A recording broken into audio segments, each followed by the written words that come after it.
We'll go ahead and try one more time, but otherwise I'm going to go back to work and keep trying to secure this country.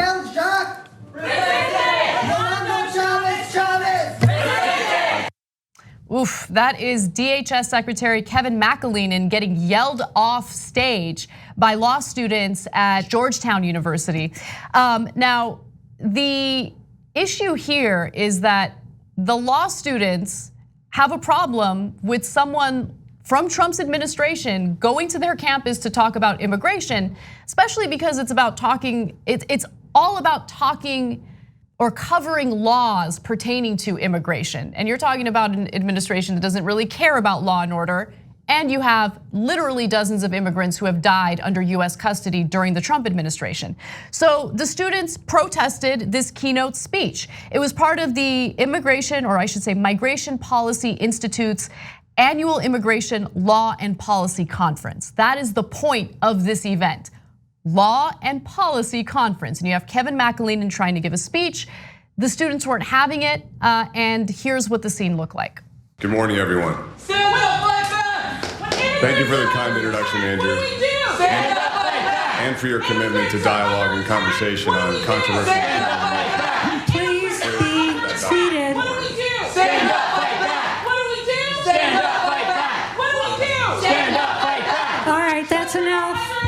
What do we do? Stand up like that! That is enough. Under attack! What do we do? Stand up like that! Children are under attack! What do we do? Stand up like that! What do we do? Stand up like that! This audience is here to engage in a dialogue and listen to this speaker.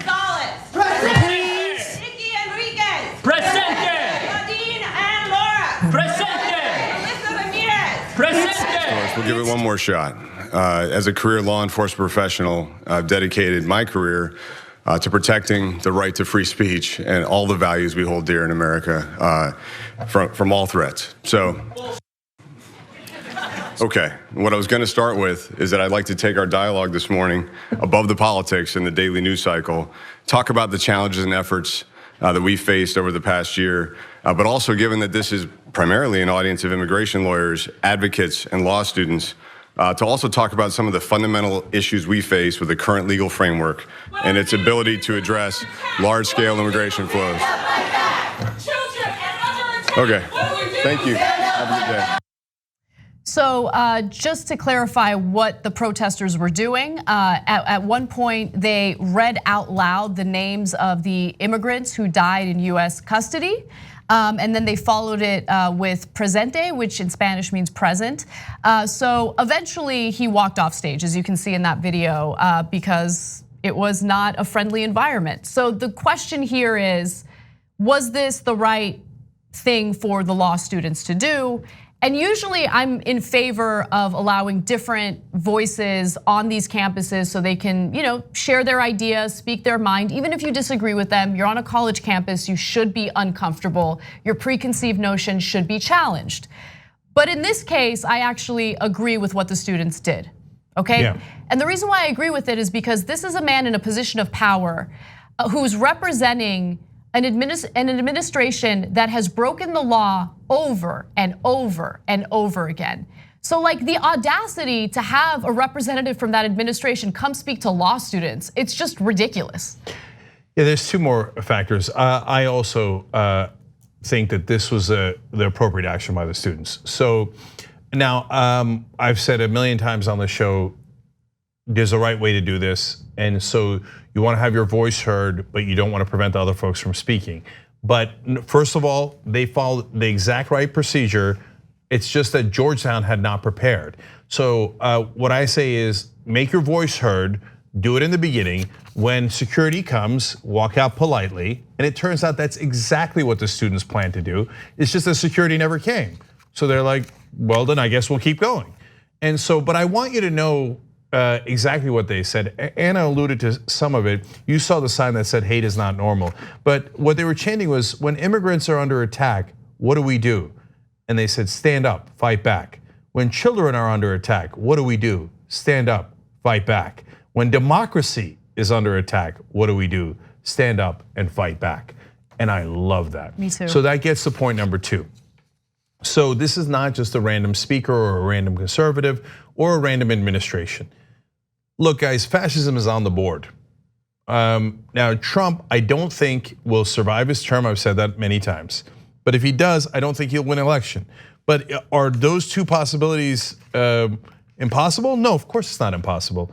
So what do I have it at? I mean, it's an arbitrary number. My sense is that Trump has a 12.5% chance of surviving impeachment and getting reelected.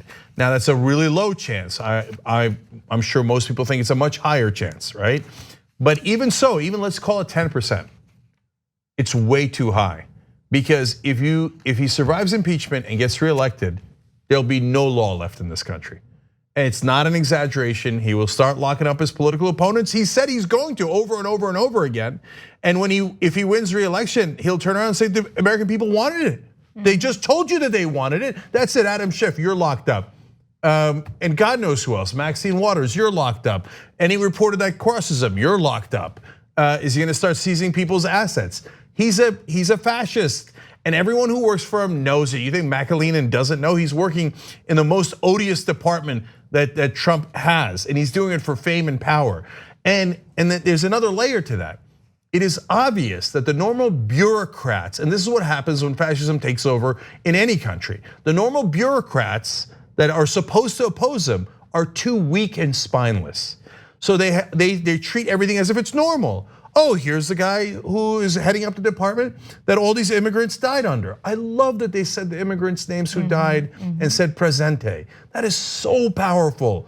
And so, whereas the bureaucrats are like, well, I do declare, yeah, so, well, hey, everybody's got an opinion. Your opinion is that the immigrants shouldn't have died. His opinion is they're not human beings. They're a virus infesting this country. And so when they died, I didn't really care. And by the way, if we win again, you're all done for. So that leaves it to the young to oppose. And so when the politicians and the bureaucrats won't stand up for you, what do? You stand up and fight back.